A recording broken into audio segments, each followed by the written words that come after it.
Hello, I'm Keith David, reading Archbishop Desmond Tutu's Introduction to Remaining Awake Through a Great Revolution.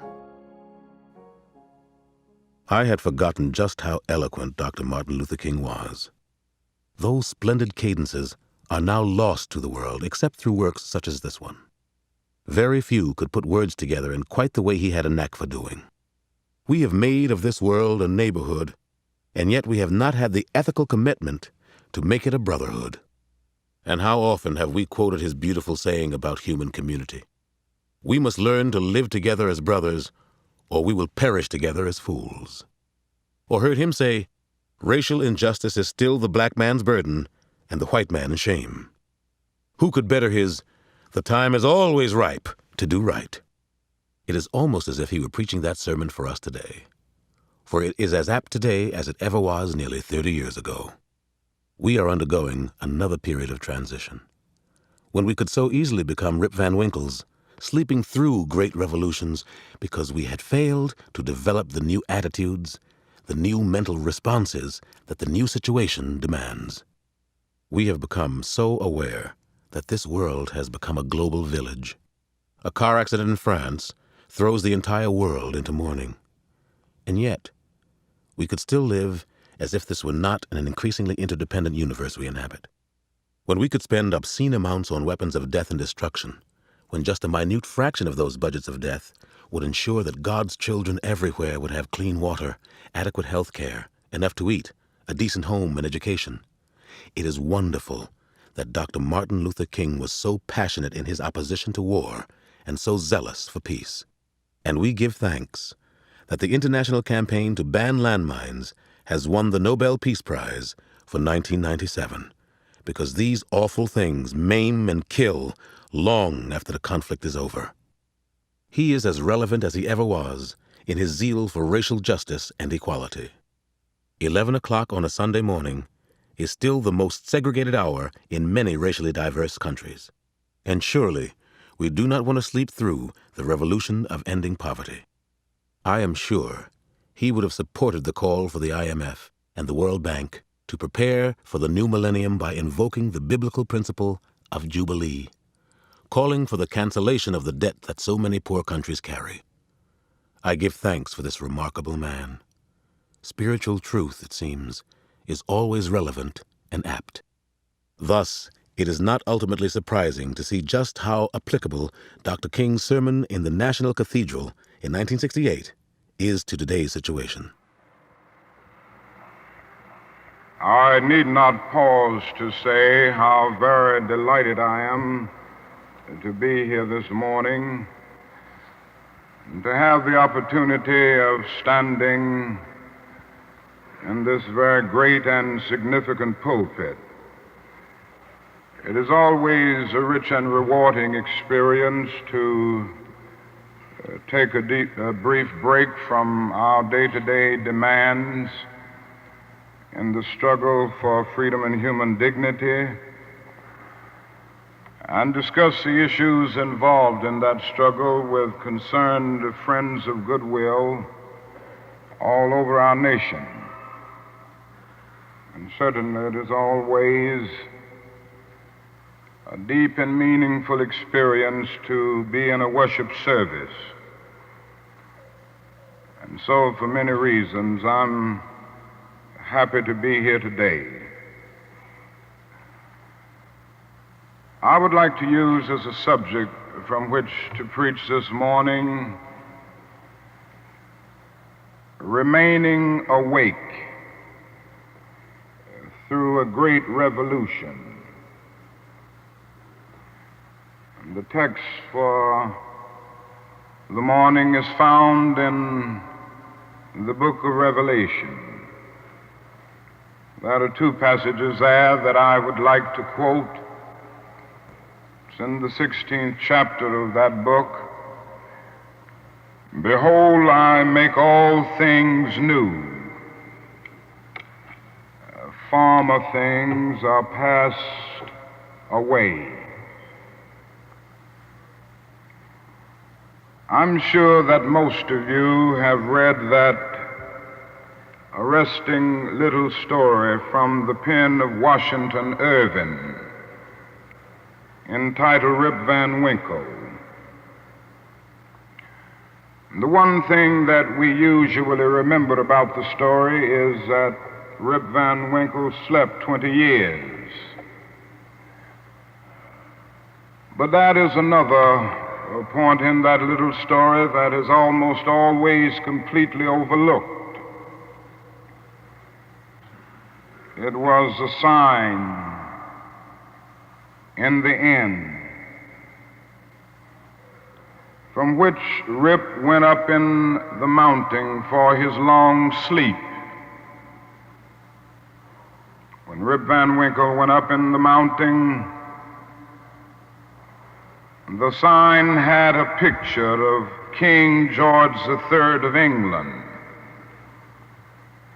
When he came down 20 years later, the sign had a picture of George Washington, the first president of the United States. And Rip Van Winkle looked up at the picture of George Washington, but in looking at the picture, he was amazed. He was completely lost. He knew not who he was. And this reveals to us that the most striking thing about the story of Rip Van Winkle is not merely that Rip slept 20 years, but that he slept through a revolution.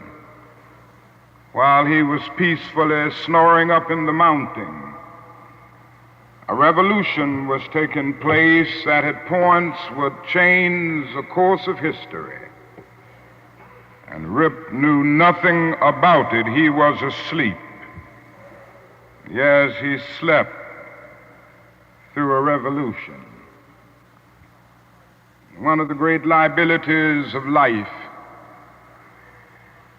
is that all too many people find themselves living amid a great period of social change, and yet they fail to develop the new attitudes, the new mental responses that the new situation demands.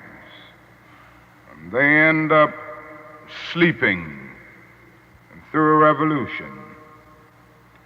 Now, there can be no gainsaying of the fact that the great revolution has taken place in the world today. In the sense it is a triple revolution. That is a technological revolution with the impact of automation and cybernation. Then that is a revolution in weaponry with the emergence of atomic and nuclear weapons of warfare. Then that is a human rights revolution with the freedom explosion that has taken place all over the world. Yes, we do live in a period where changes are taking place, and that is still a voice crying through the vista of time, saying, "Behold, I make all things new. Former things are passed away." Now, whenever anything new comes into history, it brings with it new challenges and new opportunities. And I would like to deal with the challenges that we face today as a result of this triple revolution that has taken place in the world today. First, we are challenged to develop a world perspective. No individual can live alone. No nation can live alone. And anyone who feels that he can live alone is sleeping through a revolution. The world in which we live is geographically one. The challenge that we face today is to make it one in terms of brotherhood, Now, it's true that the geographical oneness of this age has come to be to a large extent through modern man's scientific ingenuity. Modern man, through his scientific genius, has been able to dwarf distance and place time in chains. And our jet planes have compressed into minutes distances that once took weeks and even months. All of this tells us that our world is a neighborhood. Through our scientific and technological genius, we have made of this world a neighborhood, and yet we have not had the ethical commitment to make of it a brotherhood. But somehow and in some way we've got to do this. We must all learn to live together as brothers, or we will all perish together as fools. We are tied together in the single garment of destiny, caught in an inescapable network of mutuality. And whatever affects one directly affects all indirectly. For some strange reason, I can never be what I ought to be until you are what you ought to be, and you can never be what you ought to be until I am what I ought to be. This is the way God's universe is made. This is the way it is structured. John Donne caught it years ago and placed it in graphic terms. No man is an island in tie of itself. Every man is a piece of the continent, a part of the main. And he goes on toward the end to say, any man's death diminishes me because I am involved in mankind. Therefore never sin to know for whom the bell tolls. It tolls for thee. We must see this, believe this, and live by it if we are to remain awake through a great revolution. Secondly, we are challenged to eradicate the last vestiges of racial injustice from our nation. I must say this morning that racial injustice is still the black man's burden and the white man's shame. It is an unhappy truth that racism is a way of life for the vast majority of white Americans, spoken and unspoken, acknowledged and denied, subtle and sometimes not so subtle. The disease of racism permeates and poisons a whole body politic. And I can see nothing more urgent than for America to work passionately and unrelentingly to get rid of the disease of racism. Something positive must be done. And everyone must share in the guilt, as individuals and as institutions. The government must certainly share the guilt. Individuals must share the guilt. Even the church must share the guilt.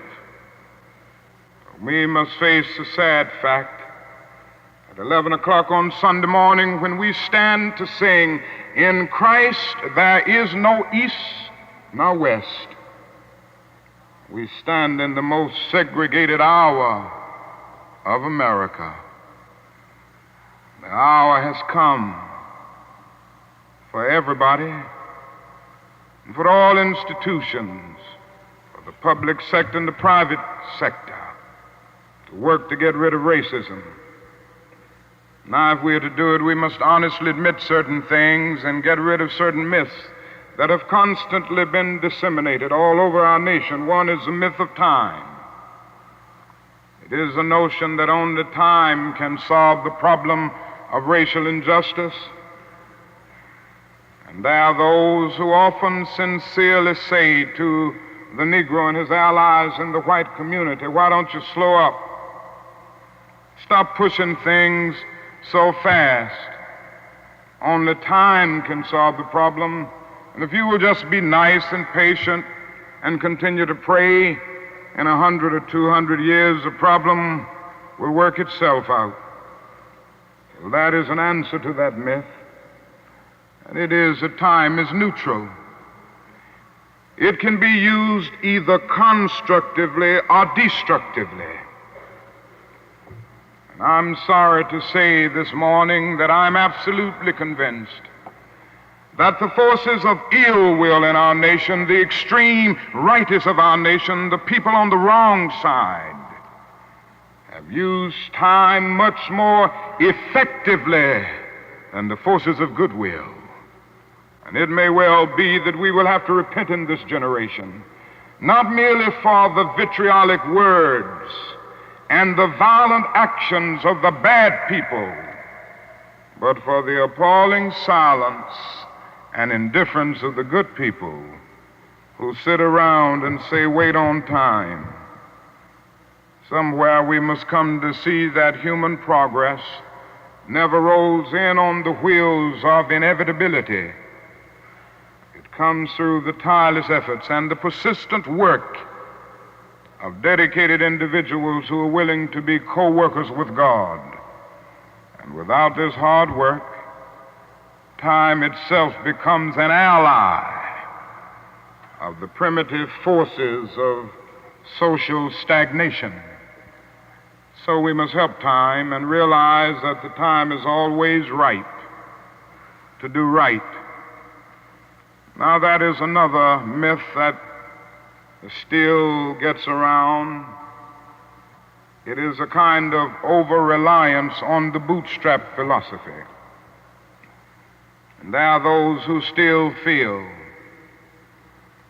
that if the Negro is to rise out of poverty, if the Negro is to rise out of slum conditions, if he is to rise out of discrimination and segregation, he must do it all by himself. And so they say the Negro must lift himself by his own bootstraps. They never stop to realize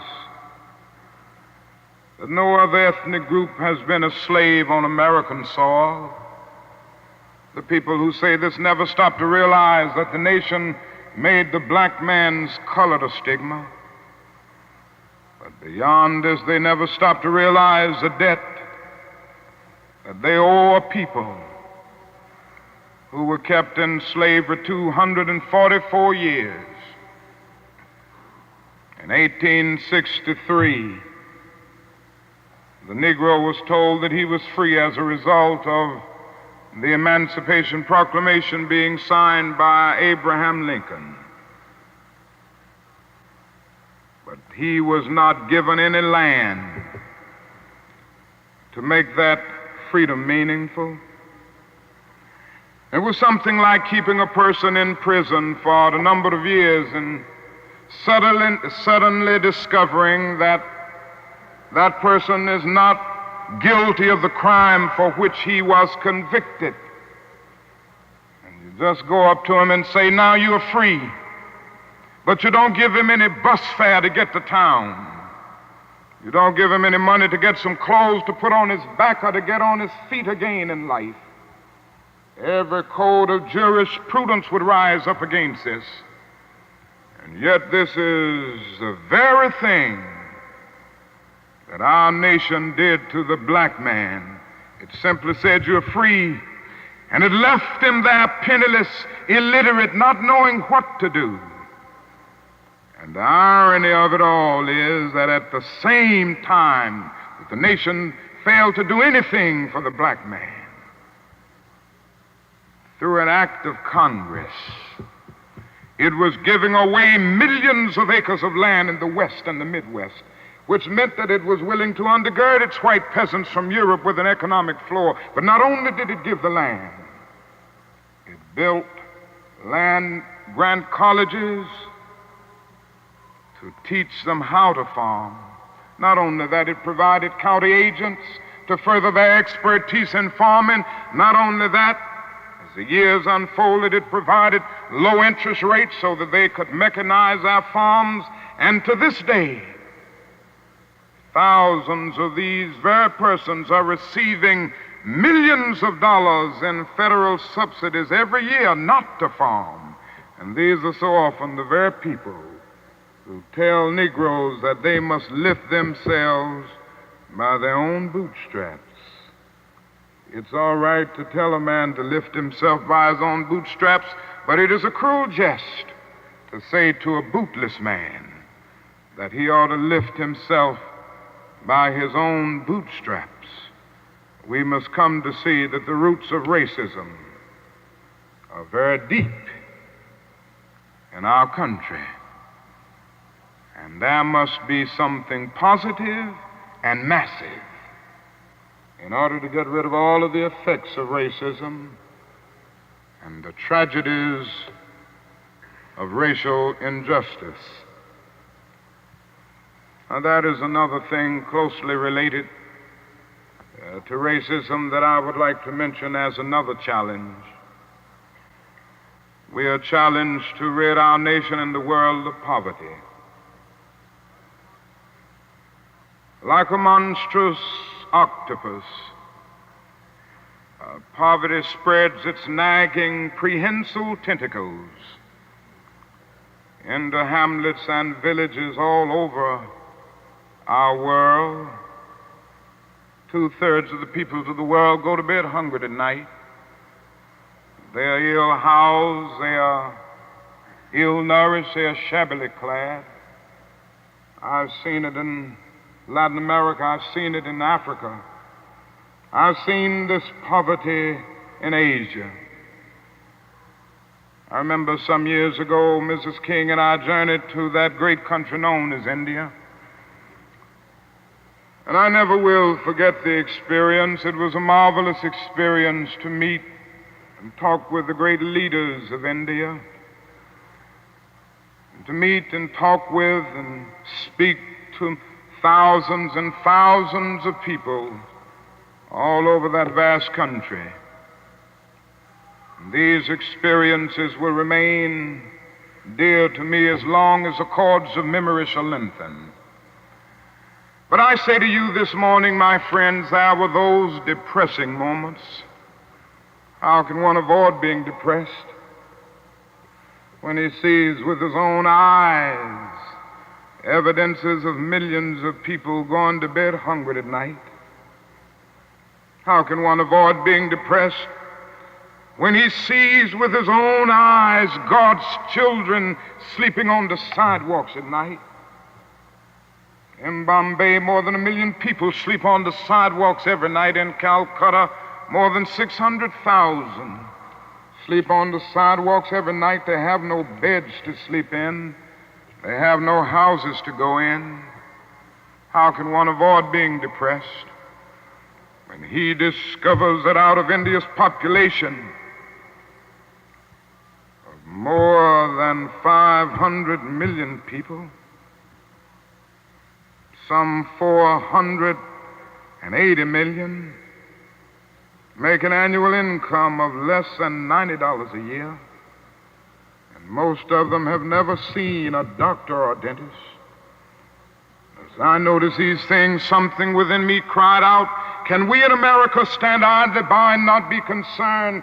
And an answer came, oh no, because the destiny of the United States is tied up with the destiny of India and every other nation. And I started thinking of the fact that we spend in America millions of dollars a day to store surplus food. And I said to myself, I know where we can store that food free of charge, in the wrinkled stomachs of the millions of God's children all over the world who go to bed hungry at night.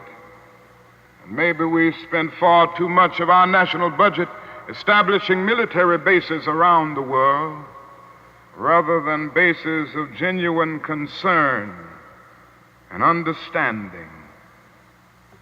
But not only do we see poverty abroad, I would remind you that in our own nation, there are about 40 million people who are poverty-stricken. I have seen them here and there. I've seen them in the ghettos of the North. And I've seen them in the rural areas of the South. I've seen them in Appalachia. I've just been in the process of touring many areas of our country. And I must confess that in some situations, I have literally found myself crying. I was in Marks, Mississippi the other day, which is in Quitman County, the poorest county in the United States. I tell you, I saw hundreds of little black boys and black girls walking the streets with no shoes to wear. I saw their mothers and their fathers trying to carry on a little Head Start program, but they had no money. The federal government hadn't funded them. They were trying to carry on, and they raised a little money here and there, trying to get a little food to feed the children, trying to teach them a little something. And I saw mothers and fathers who said to me, not only were they unemployed, but they didn't get any kind of income, no old age pension, no welfare check or anything. I said, how do you live? And they say, well, we go around to the neighbors and ask them for a little something. When the berry season comes, we pick berries. When the rabbit season comes, we hunt and catch a few rabbits. And that's about it. And I was in Newark and Harlem just this week. And I walked in to the homes of welfare mothers. I saw them in conditions, no, not with wall-to-wall carpet, but wall-to-wall rats and roaches. I stood in an apartment. And this welfare mother said to me, the landlord will not repair this place. I've been here 2 years. And he hadn't made a single repair. Pointed out her little boy who was the victim of lead poisoning. She pointed out the walls with all of the ceiling falling through. She showed me the holes where the rats came in. And she said, night after night, we have to stay awake, keep the rats and the roaches from getting to the children. I said, how much do you pay for this apartment? She said, $125. And I looked and I thought and said to myself, it isn't worth $60. Poor people are forced to pay more for less. Living in conditions day in and day out where their whole area is constantly drained without being replenished. It becomes a kind of domestic colony. And the tragedy is so often these 40 million people are invisible because America is so affluent, so rich, because our expressways carry us away from the ghetto. We don't see the poor. Jesus told a parable one day, and he reminded us that a man went to hell because he didn't see the poor. His name was Dives. He was a rich man. And there was a man by the name of Lazarus who was a poor man, but not only was he poor, he was sick. Sores were all over his body. He was so weak that he could hardly move. But he managed to get to the gate of Dives every day, wanting just to have the crumbs that would fall from his table. Dives did nothing about it. And the parable ends saying, Dives went to hell, and there was a fixed gulf now between Lazarus and Dives. And that is nothing in that parable which says that Dives went to hell because he was rich. Jesus never made a universal indictment against all wealth. It is true that one day a rich young ruler came to him and he advised him to sell all, but in that instance, Jesus was prescribing individual surgery and not setting forth a universal diagnosis. And if you will look at that parable with all of its symbolism, you will remember that a conversation took place between heaven and hell, and on the other end of that long distance call between heaven and hell was Abraham in heaven, talking to Dives in hell. Now, Abraham was a very rich man. If you go back to the Old Testament, you see that he was the richest man of his days, so it was not a rich man in hell talking with a poor man in heaven. It was a little millionaire in hell talking with a multimillionaire in heaven. Dives didn't go to hell because he was rich. Dives didn't realize that his wealth was his opportunity. It was his opportunity to bridge the gulf that separated him from his brother Lazarus. Dives went to hell because he passed by Lazarus every day and he never really saw him. He went to hell because he allowed his brother to become invisible. Dives went to hell because he maximized the minimum and minimized the maximum. Indeed, Dives went to hell because he sought to be a conscientious objector in the war against poverty. And this can happen to America, the richest nation in the world. There's nothing wrong with that. This is America's opportunity to help bridge the gulf between the haves and the have-nots. And the question is whether America will do it. There's nothing new about poverty. What is new is that we now have the techniques and the resources to get rid of poverty. The real question is whether we have the will. In a few weeks, some of us are coming to Washington to see if the will is still alive, or if it is alive in this nation. We're coming to Washington in a poor people's campaign. Yes, we're going to bring the tired, the poor, the huddled masses. We're going to bring those who have known long years of hurt and neglect. We're going to bring those who've come to feel that life is a long and desolate corridor with no exit sign. We're going to bring children and adults and old people, people who've never seen a doctor or a dentist in their lives. We are not coming to engage in any histrionic gesture. We're not coming to tear up Washington. We are coming to demand that the government will address itself to the problem of poverty. We read one day, we hold these truths to be self-evident, that all men are created equal, that they are endowed by their Creator with certain inalienable rights, that among these are life, liberty, and the pursuit of happiness. But if a man doesn't have a job or an income, he has neither life nor liberty and the possibility for the pursuit of happiness. He merely exists. We're coming to ask America to be true to the huge promissory note that it signed years ago.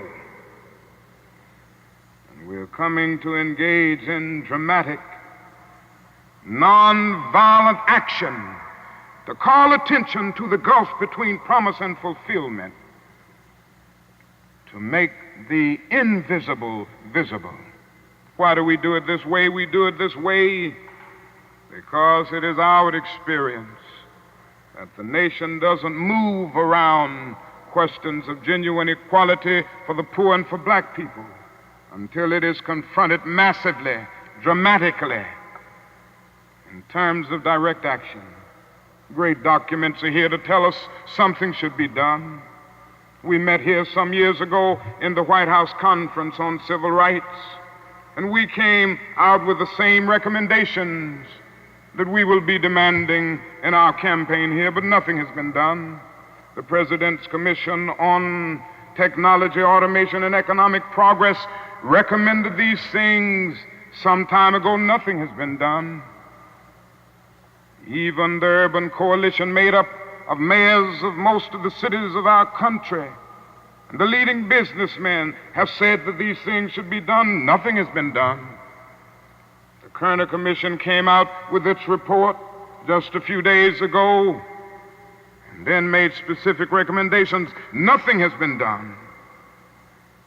And I submit that nothing will be done until people of goodwill put their bodies and their souls in motion. And it will be the kind of soul force brought into being as a result of this confrontation that I believe will make the difference. Yes, it will be a poor people's campaign. This is a question facing America. Ultimately, a great nation is a compassionate nation. America has not met its obligations and its responsibilities to the poor. One day, we will have to stand before the God of history, and we will talk in terms of things we've done. Yes, we will be able to say, we build gargantuan bridges to span the seas. We build gigantic buildings to kiss the skies. Yes, we made our submarines to penetrate oceanic depths. We brought into being many other things with our scientific and technological power. And it seems that I can hear the God of history saying, that was not enough, but I was hungry, and ye fed me not. I was naked, and ye clothed me not. I was devoid of a decent sanitary house to live in, and ye provided no shelter for me. And consequently, you cannot enter the kingdom of greatness if ye do it unto the least of these, my brethren. Ye do it unto me. That's the question facing America today. And I want to say one other challenge that we face is simply that we must find an alternative to war and bloodshed. Anyone who feels, and there are still a lot of people who feel that way, that war can solve the social problems facing mankind, is sleeping through a revolution. President Kennedy said on one occasion, mankind must put an end to war, or war will put an end to mankind. The world must hear this. I pray God that America will hear this before it is too late, because today we are fighting a war. I'm convinced that it is one of the most unjust wars that has ever been fought in the history of the world. Our involvement in the war in Vietnam has torn up the Geneva Accord. It has strengthened the military-industrial complex. It has strengthened the forces of reaction in our nation. It has put us against the self-determination of the vast majority of Vietnamese people and put us in a position of protecting a corrupt regime that is stacked against the poor. It has played havoc with our domestic destinies. This day we are spending $500,000 to kill every Viet Cong soldier. Every time we kill one, we spend about $500,000, while we spend only $53 a year for every person characterized as poverty-stricken in the so-called poverty program, which is not even a good skirmish against poverty. But not only that, it has put us in a position of appearing to the world as an arrogant nation. And here we are 10,000 miles away from home, fighting for the so-called freedom of the Vietnamese people when we've not even put our own house in order. And we force young black men and young white men to fight and kill in brutal solidarity. And yet when they come back home, they can't hardly live on the same block together. The judgment of God is upon us today. And we could go right down the line and see that something must be done, and something must be done quickly. We have alienated ourselves from other nations, so we end up morally and politically isolated in the world. There's not a single major ally of the United States of America that would dare send a troop to Vietnam, and so the only friends that we have now are a few client nations like Taiwan, Thailand, South Korea, and a few others. This is where we are. Mankind must put an end to war, or war will put an end to mankind. And the best way to start is to put an end to the war in Vietnam, because if it continues, we will inevitably come to the point of confronting China, which could lead the whole world to nuclear annihilation. It is no longer the choice, my friends, between violence and nonviolence. It is either nonviolence or non-existence, and the alternative to disarmament, the alternative to a greater suspension of nuclear tests, the alternative to strengthening the United Nations and thereby disarming the whole world, may well be a civilization plunged into the abyss of annihilation, and our earthly habitat will be transformed into an inferno that even the mind of Dante could not imagine. This is why I felt the need of raising my voice against that war and working wherever I can to arouse the conscience of our nation on it. I remember so well when I first took a stand against the war in Vietnam, the critics took me on and they had their say in the most negative and sometimes most vicious way. One day a newsman came to me and said, "Dr. King, don't you think you're going to have to stop now opposing the war and move more in line with the administration's policy? Because I understand that it has hurt the budget of your organization, and people who once respect you have lost respect. People who once respected you have lost respect for you. Don't you feel that you really got to change your position?" I looked at him and I had to say, "Sir, I'm sorry, you don't know me. I'm not a consensus leader. I do not determine what is right and wrong by looking at the budget of the Southern Christian Leadership Conference or by taking a sort of Gallup poll of the majority opinion. Ultimately, a genuine leader is not a searcher for consensus, but a mold of consensus. On some positions, cowardice asks the question, is expedient? And then expediency comes along and asks the question, is it politic? Vanity asks the question, is it popular? And conscience asks the question, is it right? There comes a time when one must take a position that is neither safe nor politic nor popular, but he must do it because conscience tells him it is right.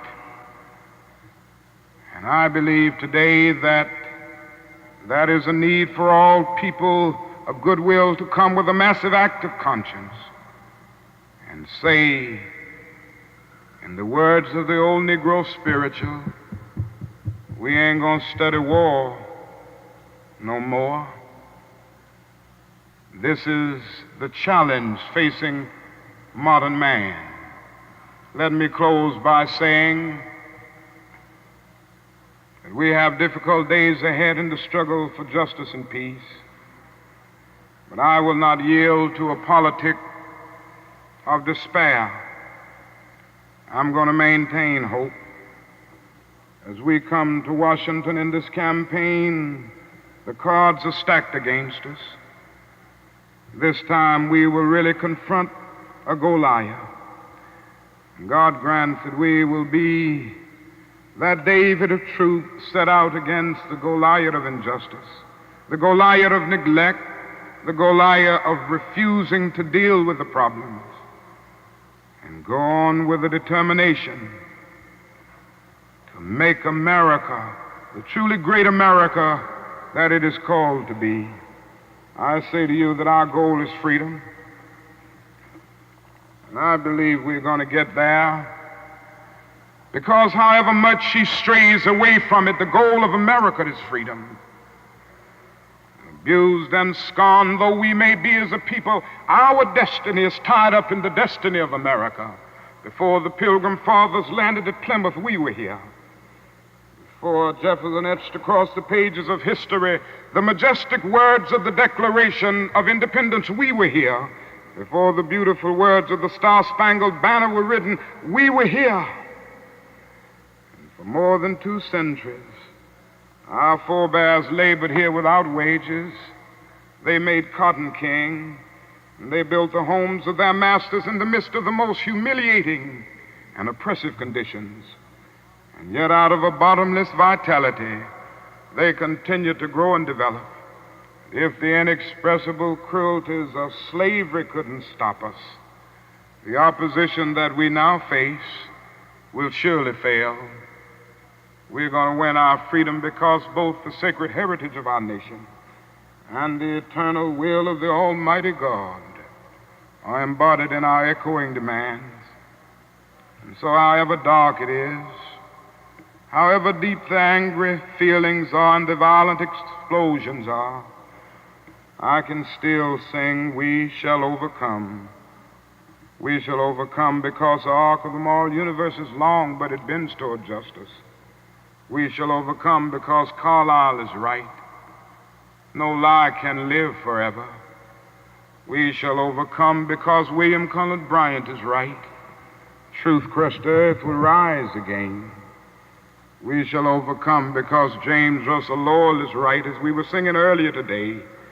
Truth forever on the scaffold, wrong forever on the throne. Yet that scaffold sways the future, and behind the dim unknown standeth God within the shadow, keeping watch above his own. With this faith, we will be able to hew out of the mountain of despair a stone of hope. With this faith, we will be able to transform the jangling discords of our nation into a beautiful symphony of brotherhood. Thank God for John, who centuries ago out on a lonely, obscure island called Patmos caught vision of the New Jerusalem descending out of heaven from God, and who heard a voice saying, behold, I make all things new. Former things are passed away. God grant that we will be participants in this newness and this magnificent development. If we will but do it, we will bring about a new day of justice and brotherhood and peace. And that day the morning stars will sing together, and the sons of God will shout for joy. God bless you.